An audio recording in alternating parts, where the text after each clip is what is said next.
ability to recruit the talent that you need? At the senior levels, the answer is yes. I am holding open 4 of our most senior positions pending what you would do in this, because I didn't want to recruit those on the old salary scale, and so we'll go into the market. And I would tell you it would impact it. We normally like try and recruit like a director of global equity. We'll have internal talent, but we want them to compete against somebody who has already been the director of global equity at a Washington or a Virginia or another smaller state fund. Rather than having to compete against other junior people. In all deference to Paul's comment, I don't want, and I don't think you do, I don't think you want to train people on your global equity portfolio of $70 billion. To answer, you also asked the question about turnover. Turnover historically has been about 5%, which is very low. Last year it was 10%, and I would tell you right now it's trending at 10% this year. We are losing more PMs and IO3s than we had in the past. Most of our turnover in the past have been at the IO1 and 2 level.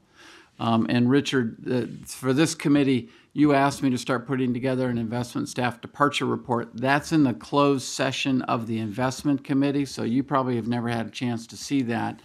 And I don't know that I've shared it with all the consultants at times, but that shows you your turnover rate. It shows you where you're losing people.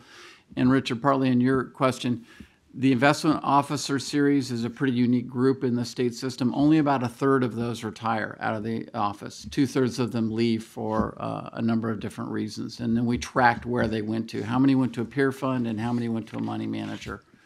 And let's remember that after January 1st, as you know, the cap on that DB is 110,000, so. yeah, whatever level of attractiveness the DB plan had for the senior investment staff, it's lost it for new recruits coming in from on the outside market. So Michael, I went back really quickly to our last, well, can I even say it if we talked about it in closed session last time?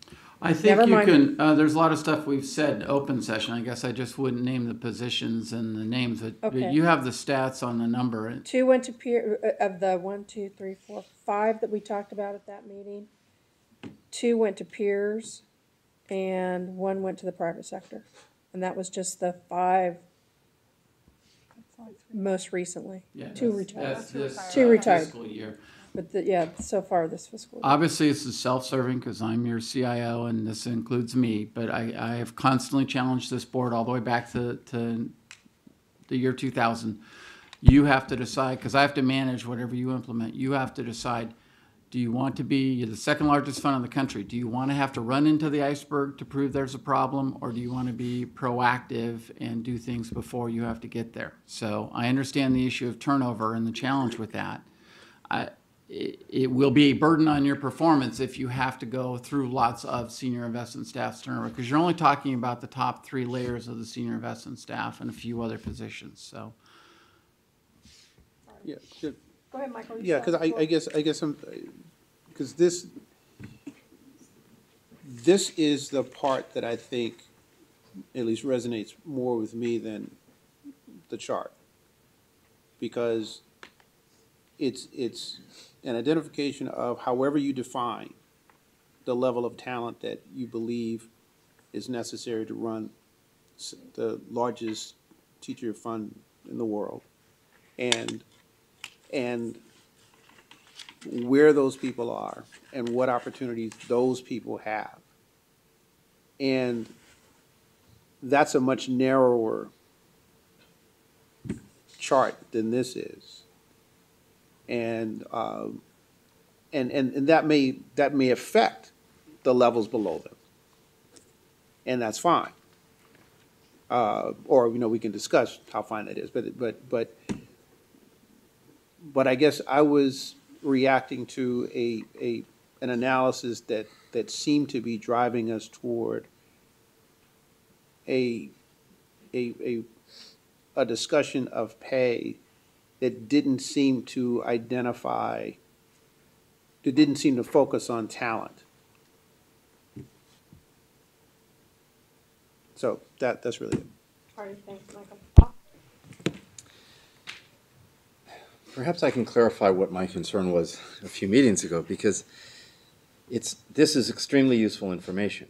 And it's very important that we know this, that we know what the market is, we know what others are being paid, that we know also what the implications might be in terms of the ability to attract and retain people.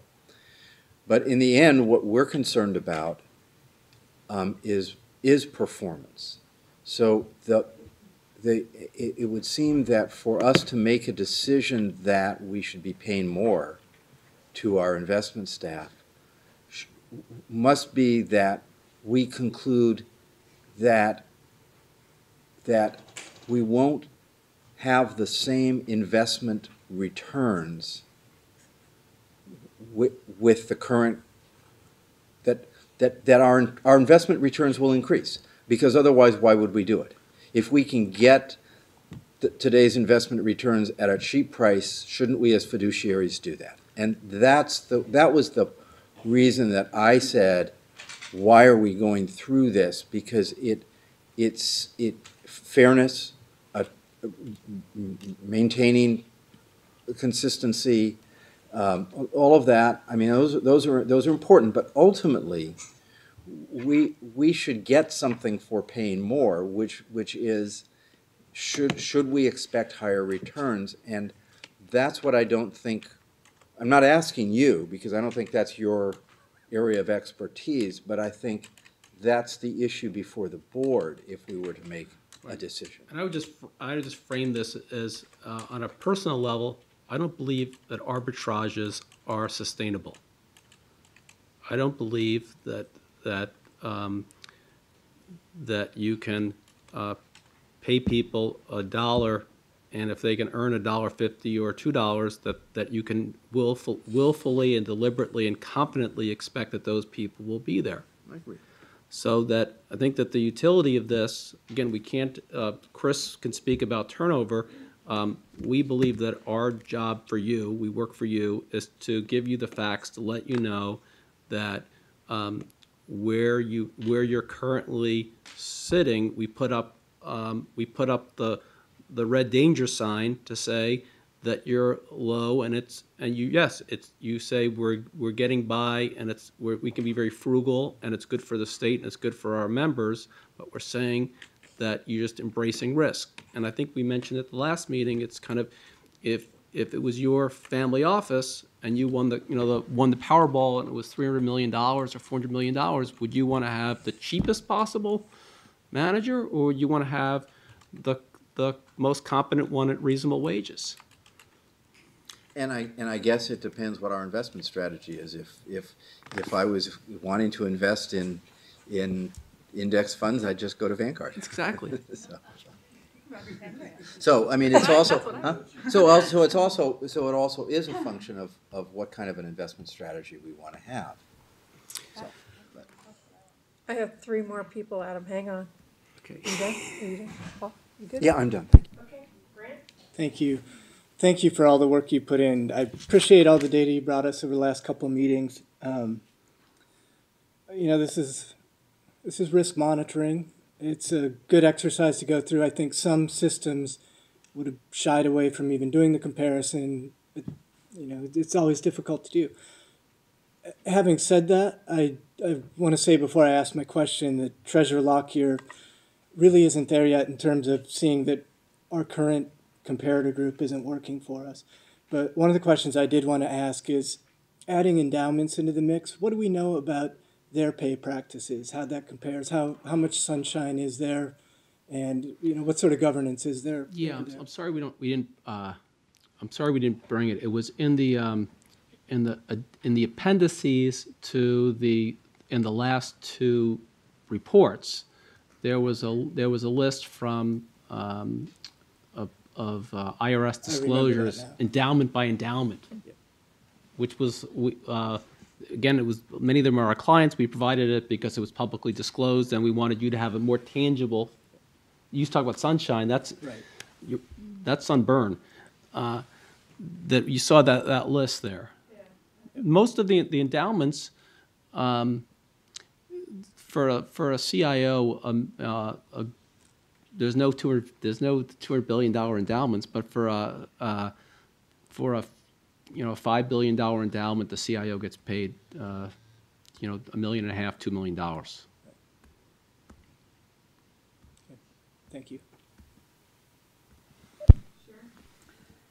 So I really appreciate, you know, Paul bringing up this issue around kind of our, what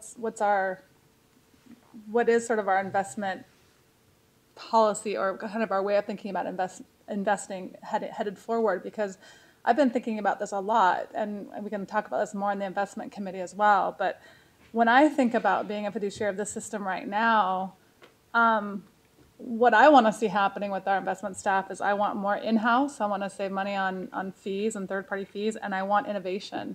I know a lot of us just spend a lot of time listening to economists and colleagues in the financial world, and I personally think that, you know, our investment staff, we're going to have to get creative and thoughtful, obviously bearing in mind risk and not making foolish decisions, but I want staff who have a spirit of innovation, who can think differently about the investment world and how do we make returns in a climate like we're facing right now, with the interest rates where they are.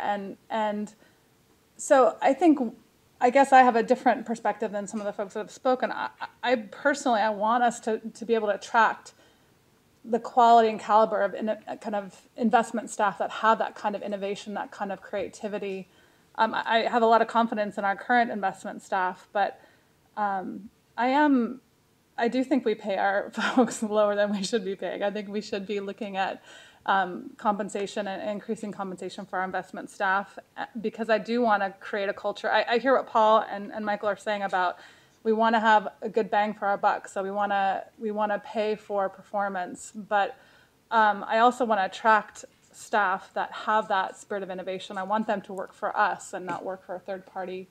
So I think when we think about our investments moving forward in the next 5 years, that's I want to be hearing from investment staff, how are we thinking differently? What are some of the innovations around infrastructure, and are we thinking differently or creatively about new investment strategies that will help us get our assumed rate of return? And that's what I want to see happening with our investment staff. And so again, I'm a big, you've heard me say, I want more in-house management. It makes me crazy that we pay people, third-party folks, we pay them and they don't give us the kind of return that we should be getting. So that makes me crazy. I'd rather pay our CalSTRS staff. But I also do think that I want to promote innovation. I want to promote creativity. I want to get the best of the class at working for CalSTRS. And I think pay is a part of that. And so those are my thoughts.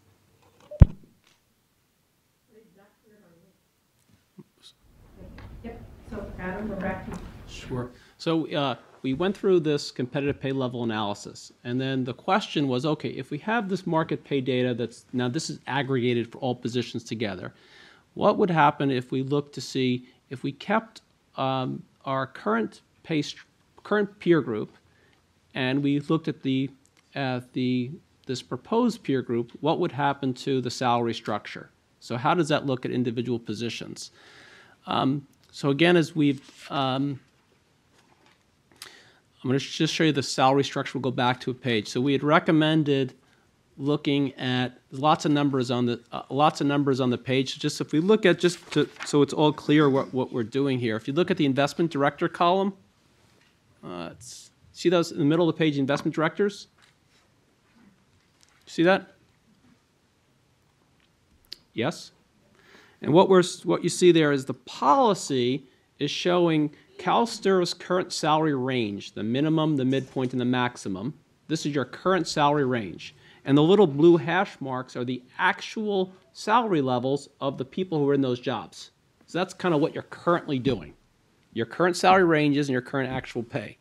What sits next to that is the current. This would be the salary ranges if you haven't done this market analysis in 3 or 4 years.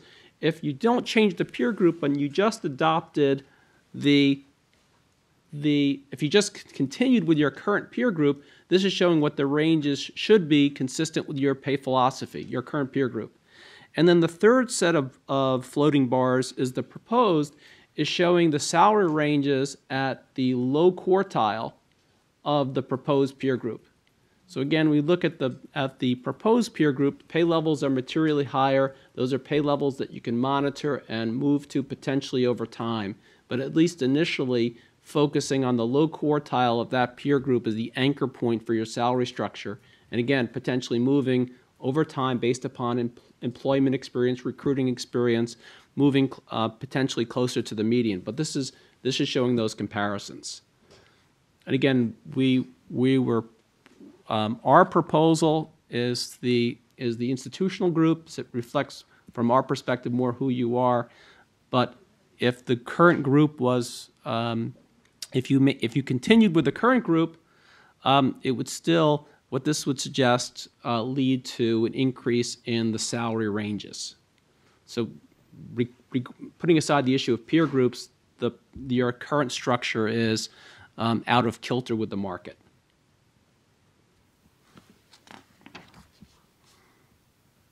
And again, our recommendation was to adopt this group as a basis for evaluating market pay requirements, anchor the salary structure around the low quartile of the market for now, monitor your experience recruiting and retention, and perhaps in some time in the future migrate the salary structures more consistent with the median. And this was the resulting salary structures. Any questions on the methodology or the rationale?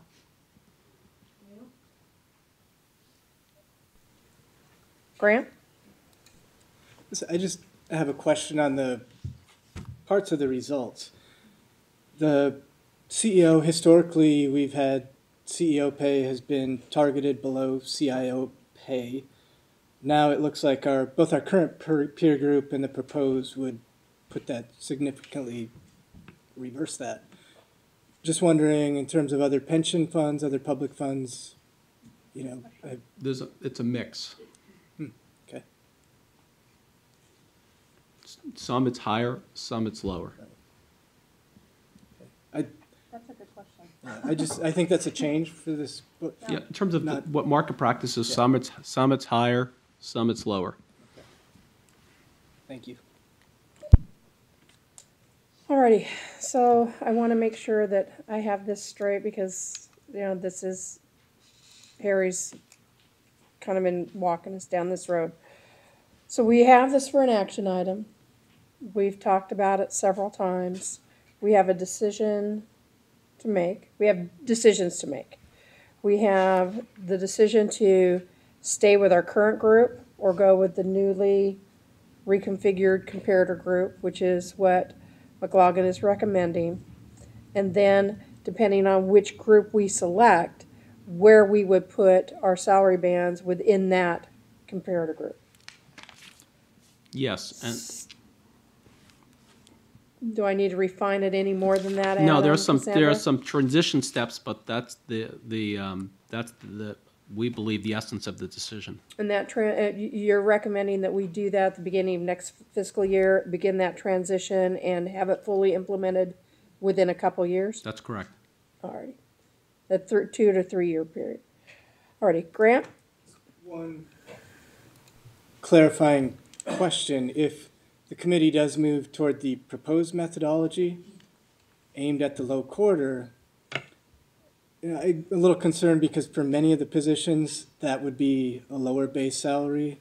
So how would we don't want to transition down. Right, the range. So it's the range. We look at the chart here, the hash marks. It appears that all the positions are within the new would be within the ranges of the new structure. Okay. Thank you. So what that would leave us with they would not have less salary, they would either remain the salary, but the potential to move upward is much greater than it would be if we remained where we were. That's the potential would be different. Yes. Some cases, if you look at the different jobs, some it's similar, some it's more, some it's less. Okay.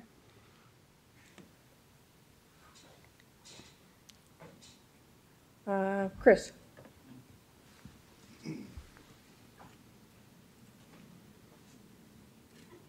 As you're deliberating this, I wanted to make a couple of statements. And first off, I absolutely recognize, usually you use me and my salary as the key up there. So it is obviously self-serving, but I guess I want to appeal to you. I believe, and I've said to you many, many times in this board for a decade, that your investment staff are your most important investment asset in the building. Sharon hit on a point. You pay $160 million a year to outside money managers. So the potential that you pay internal is a very small number. To Michael's question, the proposed group is the one where we tend to draw talent from, and right now it's where we're losing talent too. I would really emphasize, we recognize the environment and our need to raise contribution rates. The key is implementation over time. And I really want to state for you and then the staff that's listening above, I absolutely want equality in the investment office. I do not want to be treated any differently than my staff. Whatever you do or don't do for me, I want translated down equally to the staff. We absolutely have to be equal. It can't be only for the top. So, thank you. Thank you, Chris. Alrighty. We have an item up for action. We need a motion. Sharon?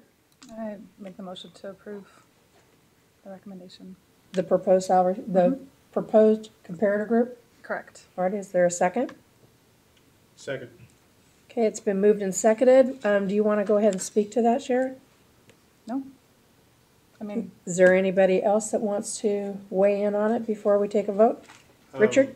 Okay. I would just reiterate my earlier comments that I feel like this board is making a decision on data that's only part of the story of total compensation. And I agree that we want talented investment staff, the best we can get, but I'm not sure that a decision is being made on complete and comprehensive data. Sharon? can I comment to that? Is Yes. that okay? So I just wanted to comment on that because I guess I would say that we've had extensive conversations. This is one of, I think, 3 now or 4 board meetings Four where or we've five, I dialogued about this issue. And I guess on the other hand, I haven't heard a good rationale for why we would stay with what we've had. And so I'm convinced that, not just by this data, but by multiple conversations I've had with our investment staff. So I don't feel like I'm getting one side of the story. I feel like, so I just wanted to mention that. Michael? I just want to say the information that Chris repeated again is what I wanted to hear on the record. That's the key for me.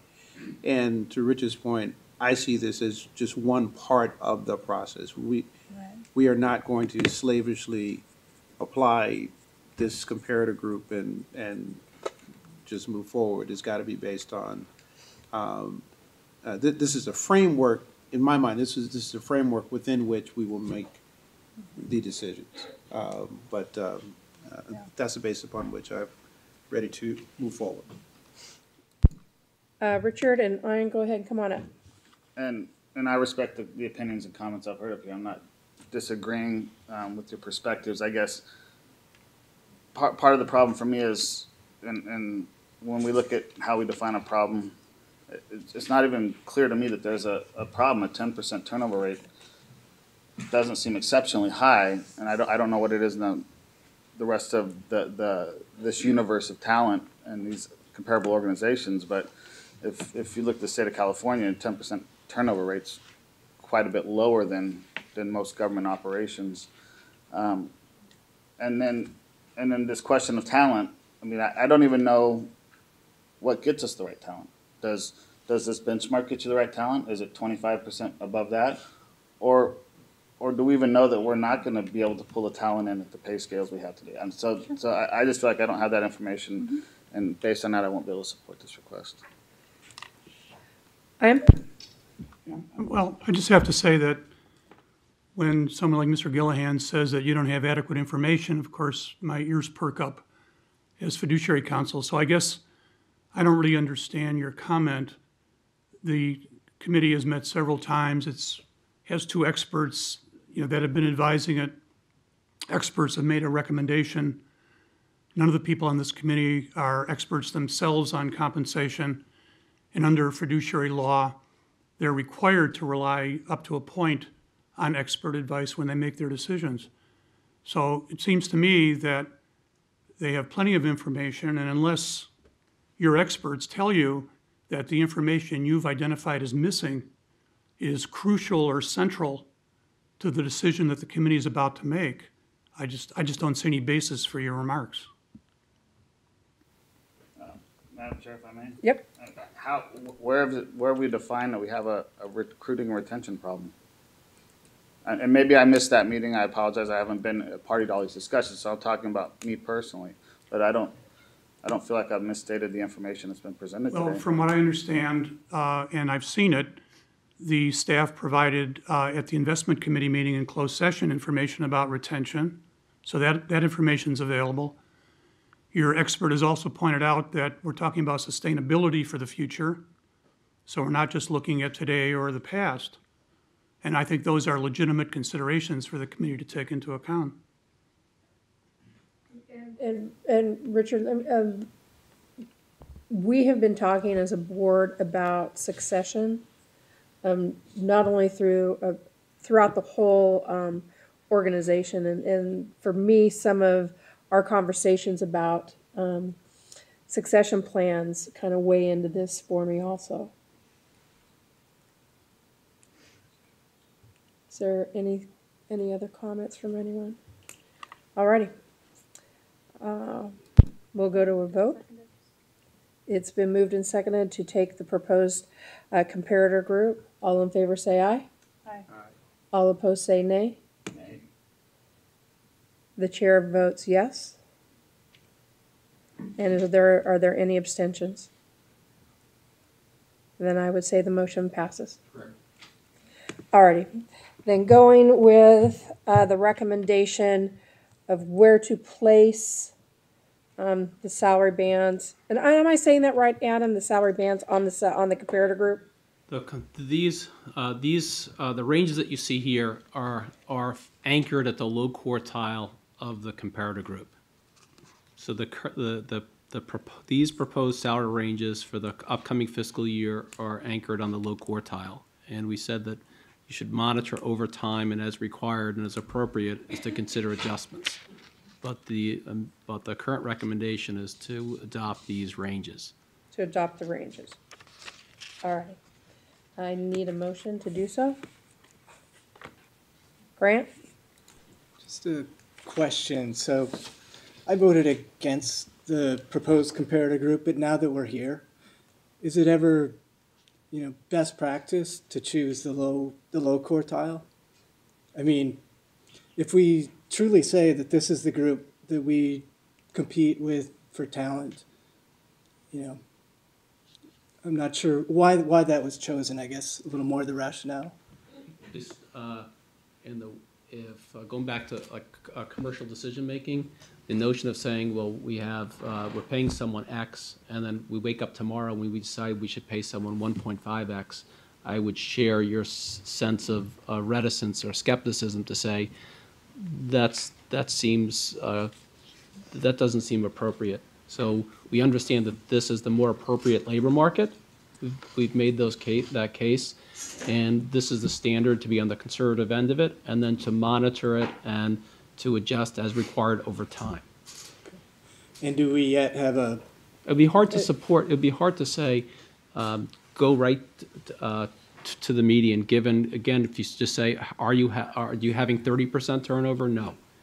So that's where we basically said to take it in steps. Okay. And do we already anticipate when we would revisit where we should be? Yeah, I mean, the policy's always spoken to a 2-year cycle for your work. And conforming to really what Louise had said, and obviously it's your decision, but we thought, obviously Chris will continue to report turnover data, should digest that. All right, with that, I'll make the motion to Alrighty. go with the recommendation to target the low quartile. Alrighty. And that would include ensuring that everybody's paid at least at the minimum of their sign, and that anything that needed to be adjusted would be done over transition period. Yes, that's what was describing here. Alrighty, So for incumbents, the third bullet point, for incumbents that were salaries below the range minimums, adjustments must inform whether you have year-over-year increase guidelines, but they should reach the minimums over a 2 or maximum 3-year period. alrighty. So there's been a motion. It's been moved and seconded. Is there any further discussion? All in favor say aye. Aye. All opposed, nay. The chair also votes yes. Thank you. Any abstentions? Is an abstention. Yep, and we have an abstention. Okay, the motion passes. Alrighty, next item. Oops, lost my index, guys, sorry. Now I need to make sure I'm on the right meeting. Nope. I wasn't, I'm back in February. Okay, April. Alrighty, Cassandra, I think we come to you for your report. I don't have anything for the report. Review of information requests, I don't think we had any. Draft agenda for the next committee meeting. So on the agenda, we will come back with the policy changes that will reflect the change in the comparator group and the market positioning of those salary ranges. So we'll come back with policy amendments at that time, and that's what that is reflected there. And we will also be coming back with the recommended salary range based on our new peer group for our deputy CIO position. I just need to, because on